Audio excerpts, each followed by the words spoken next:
Hey everyone, hope you're all well.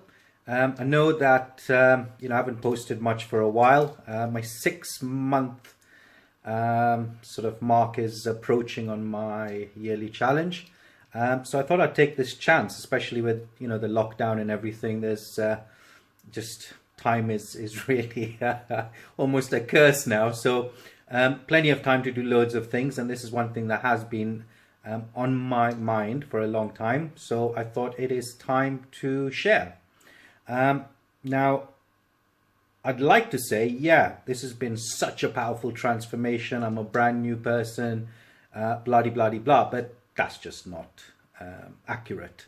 But what I can say is there has been some very positive changes that is part of the beginning of allowing me to see some very big transformations in the way I think, in the way I am physically, in the way I feel and sense things.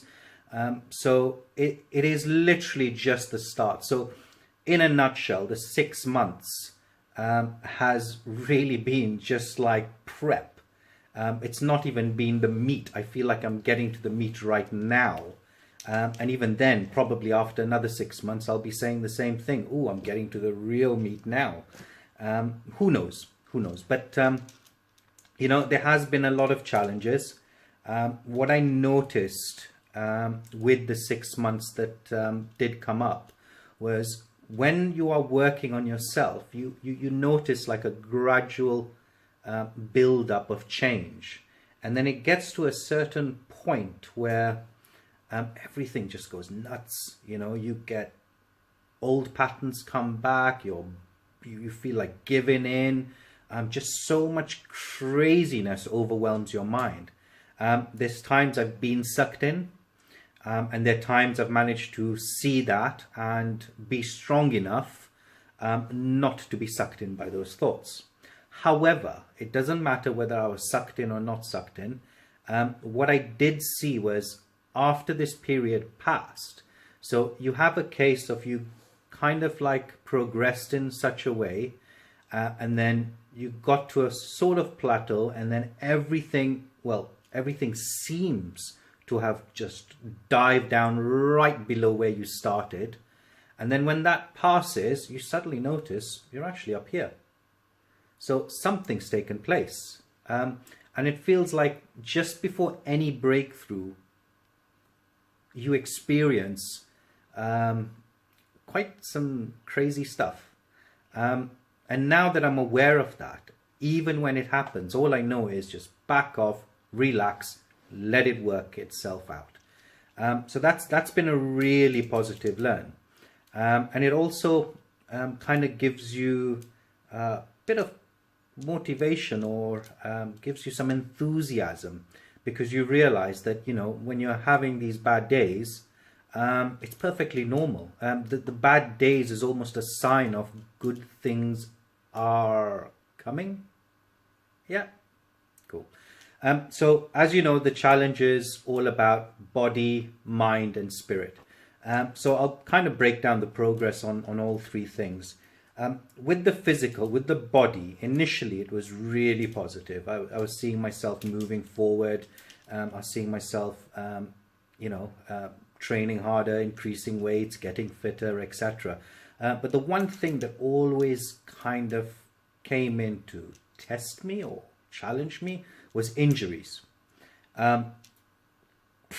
I've got more injuries in the last 6 months than I have in the last 5 years. So it's been, very, very interesting. What I did notice was it really affects your motivation.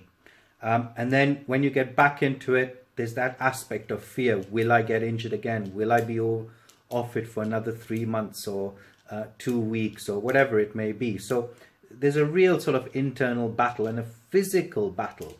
I remember days I just did not feel like training, and my whole body, just everything was saying no, and I knew I needed to. So I jump into the gym and I just break out in sweats, just so much resistance. 5-10 minutes into it, and boom, you're buzzing with energy. and you don't want to stop. So you ask yourself, well, just 10 minutes ago, why was I feeling as if it's absolutely the wrong thing to do? And now that I'm doing it, it feels great. So that was a real positive kind of learn for me. And that allowed me to be a bit more consistent with my training. I was given a really fantastic training program by a friend of mine, but later on he suggested to me that, Harry, you're better off just being consistent.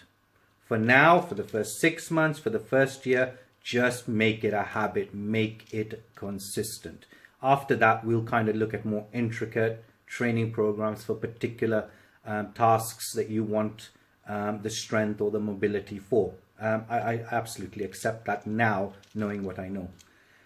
On the positive side, I do feel a lot stronger. I'm a lot more confident with my body. I'm a lot more confident with my physical ability. I'm moving around, not worried about if things are heavy, if will I get hurt. I've also learned that, things work differently for everybody. There is a fundamental science or principle that works right across the board, because we're all humans at the end of the day. One person's not an alien or a reptile, as some idiots might believe. We're all human, so our bodies respond in very similar ways. But I feel that sometimes certain exercises suit certain mindsets better, mentalities better, or even the physical makeup better. I know for myself, just doing heavy weights was not working. It didn't help me thrive in the physical arena.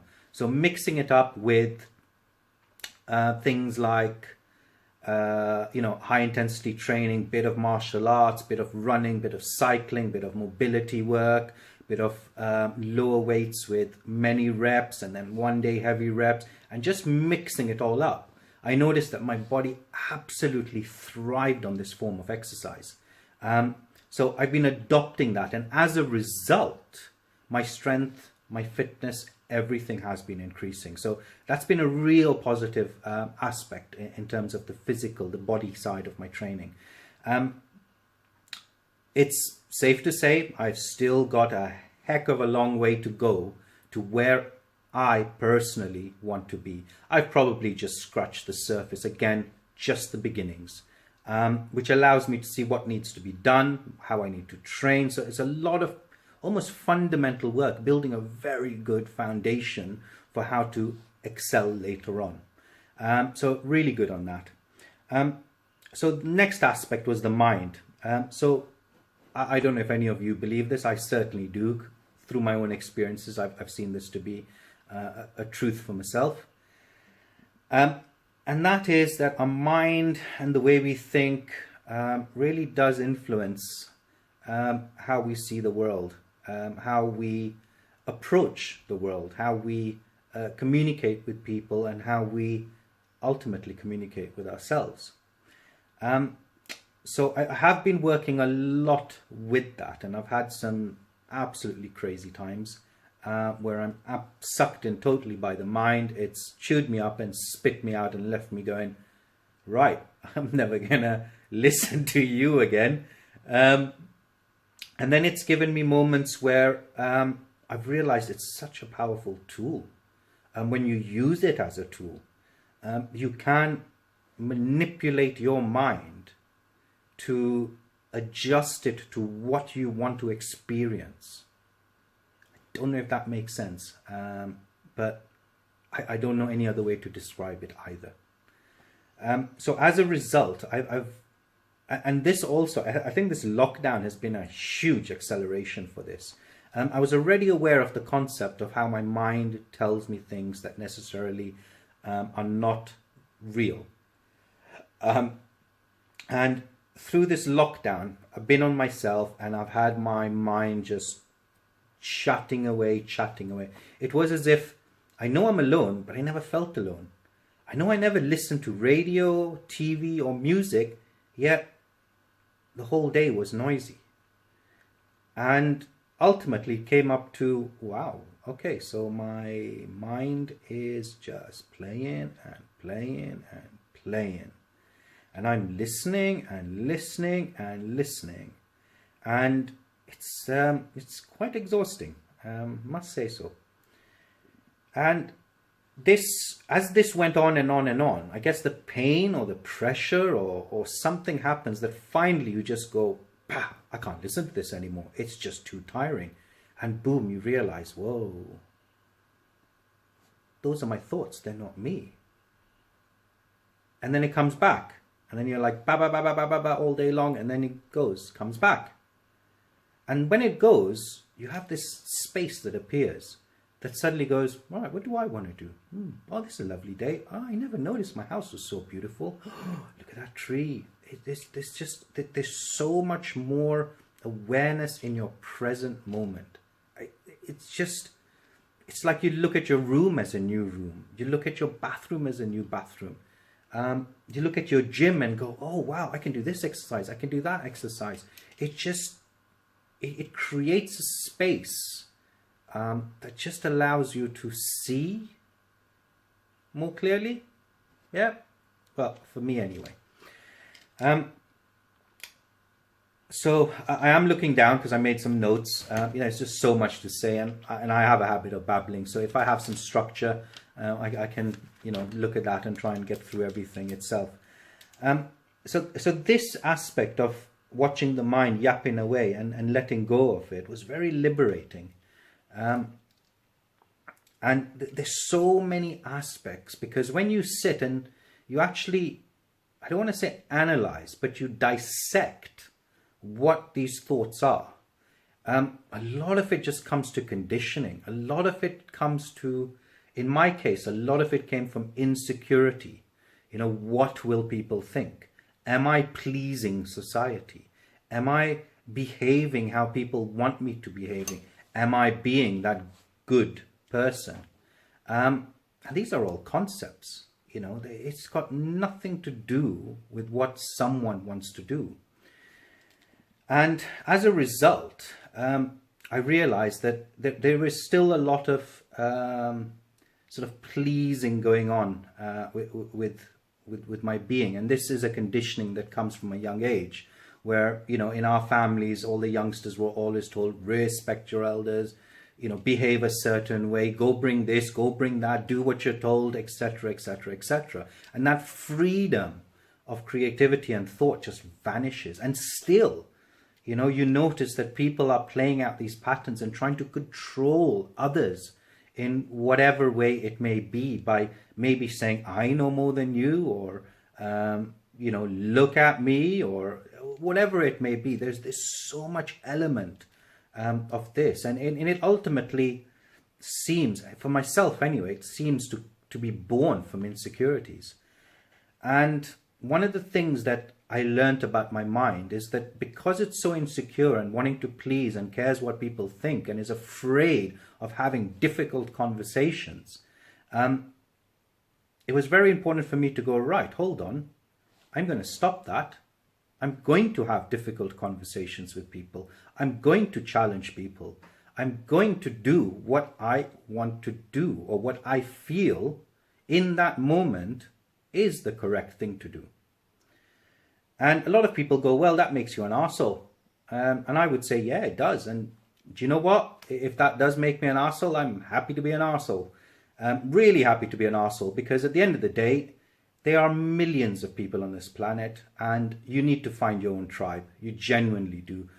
Stop trying to please people or join with people who just do not resonate with your belief system. Just do not resonate with your social belief system. It's just not worth it. They could thrive with their own kind, and you would thrive with your own kind. And the old saying, you can't please everyone all the time. You just cannot. You can't even please some people some of the time. It's just not possible. So you might as well just do what you want. Do it with a pure intent. I am in the belief of pure intent. I never want to cause harm to any living thing, physical harm. But if you don't agree with me, that is not my problem. the beauty of it is I have met people who are within what I would say these sort of like groundbreaking space of challenging reality, challenging the mind. And I thrive with these. There are not many of them. I only know 4. But I thrive within their company, and I assume they thrive within mine. We get along. We share, we grow, we discuss, we debate. And even when you're uncomfortable, you can hold that space and be uncomfortable within it and still discuss, debate, and talk. So it's been a very, very interesting thing. And one of the side effects of being this arsehole is I wake up every morning fully charged. Well, that's a lie. I wake up every morning, lie in bed, stare at my phone for a good half an hour, read messages, go on Twitter, read some politics, scratch my ass, go to the loo, come back, maybe do it a little bit more, drink a glass of water, and then I head downstairs. And what I notice is there's this energy within myself that just wants to express. And it's what all I can say is it's full of energy. So you are like, what can I do today? What goals am I going to make today? Well, I want to do this. I want to clean the garage. I want to do the garden. I want to do the back of the garden. I want to do some painting. I want to do this. I want to do that. I want to do this. And there's this joy that comes through it. And then you put on some music and you're like, hey, this is wonderful. Life is so amazing. I can sit here, do the things that make me happy, listen to some fantastic music, and as they say, dance like nobody's watching, and have an amazing day. And no company, no thoughts, just a total sense of just being. So this has been an incredible breakthrough for myself, who's always been sort of trapped with this mental conditioning. I would not go as far as to say I'm healed from it, because that just is not accurate. But what I will say is there has been at least an awareness of how the mind can suck a lot of your energy and can really change not only physically but mentally your state. So yeah, it was a really good learn. There's loads more to learn, and I'm babbling along, and some of you might have gone, yeah, I think I'm going to turn this off. This Indian guy's boring the shit out of me. Well, I bore the shit out of me too. So yeah, don't worry about that. Yeah, if you don't want to watch it, don't watch it. Crack on, man. It's all good. Lastly, the spiritual side. Now, I want to get really controversial here because I'm just loving the controversial arena.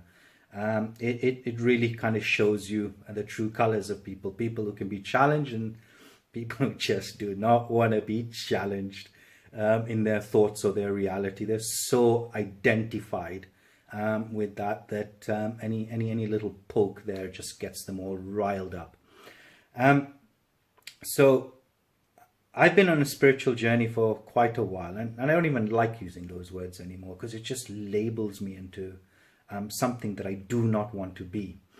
And recently, I've noticed that I've had a lot of people approach me who want to have these spiritual, intellectual conversations with me. And I'm sure right now, from what I've said, there are people going, oh yeah, Harry, yeah, I know that. And this happens like this. And hey, what do you... I don't give a shit. I really genuinely don't. I'm not here to flex my... intellectual muscles or my awareness of what I know spiritually and any of that shit. I believe, and I've come to see that it's a very personal journey, and it's a journey of self-discovery. It's not a journey of, hey, look at me, I've discovered this and I've discovered that, and I know this and I know that, and I read this book and I saw this thing on YouTube, and yeah, so I know exactly what you're talking about. So I started to find that I was attracting a certain ilk of people, and these people were annoying the shit out of me. And I had to sit down and ask myself, why are they annoying the shit out of me? Because I know, I have learned that the things that annoy you in people are the things that are inside you. It's a reflection of you that gets you annoyed. So I had to look at this and go, right, so I'm getting really annoyed by people approaching me out of the blue and wanting to teach me or, correct me or tell me that, oh yeah, you're right, this is what it is, and give me some famous phrase from Alan Watts or Buddha, or just to reiterate what I've said. I need to put my penny's worth in my so-called wokeness that I need to express to the world. And I noticed that was me. I was doing that. I was falling into that trap. And it did come from a space of, hey, I've seen this and this might help someone else, so I'll share it. But it actually does more damage than good. You're going to ask me why. The reason is because unless you find out for yourself, it's just another construct you have created in your head. So you're now creating an ego or an alternate personality, which is a spiritual personality that seems to know everything and seems to be woke. And then suddenly you're engaging to reality through that new glove or mask that you wear. And this was really strong for me. This is a very powerful message because it realized, thank God that these people exist, because otherwise I'd have never been able to see this reflection of myself. I do not want to be that person. This is not about me showing you how woke I am or what abilities I have or what I can see, what I can't see. It's got nothing to do with that. This is all about me wanting to be the best version of myself so I can lead a healthy, happy, productive life, either for myself or either for society. It is not here for me to try and pick up some, celebrity, spiritual, fucking guru, mentality or being or glove or mask or whatever you want to say. So it's something I don't want to discuss anymore and probably will not discuss. I think everyone has their own truth, and that truth, from what I understand, should always be challenged. Don't accept the status quo, because you're not growing. Keep breaking and breaking and breaking. Like everything I'm saying right now, I'm pretty sure I'm going to break this apart again and break myself and make myself up again. And there's something that comes from this, and that is that you realize you are absolutely a creator of your reality. I can be anyone, anything I want, and within an instant I can change that into something else. I can wear whatever role I want to wear in this world. And to understand that is to understand your own power, to understand what you're capable of. And I have decided there are loads of different roles I'm going to start stepping into and playing, just to experience and learn from those particular roles. And that will draw me to a certain type of person, a person who does push the limits and is not afraid to step over the limits. So this is something that, that I will do. Now, there are certain practices that I do use, and these practices are age-old practices. I'm not a fan of this modern age mumbo-jumbo shit that's being peddled left, right, center. And there is a reason for that. It's what I feel is, if something has worked for 3,000 years or for 1,000 years, why try to make it different when there's no evidence that that has worked? I know, and correct me if I'm wrong, of no masters who have used a modern day whatever you call this shit that turns up, awakeness, or a master that has used these conditions. However, I do know 3 masters who have used these age-old techniques of self-discovery and have succeeded in seeing the reality of things, the truth, this whole myriad of matrix going around us, controlled by that programming that we have here. And to see this, it's got to come from here. And this is an old message. This is not my message. This is, all the old masters have said this again and again and again. And we repackage it, give it a nice little flower, and call it the, you know, Kundalini, spine, mental programming, visual, hot bath yoga course. So yeah, I know there's some people just kicking themselves, probably turned this off by now, but hey ho. Yeah, I'm also wondering if I should put this post up or not. I guess I gotta, yeah, just see what it does.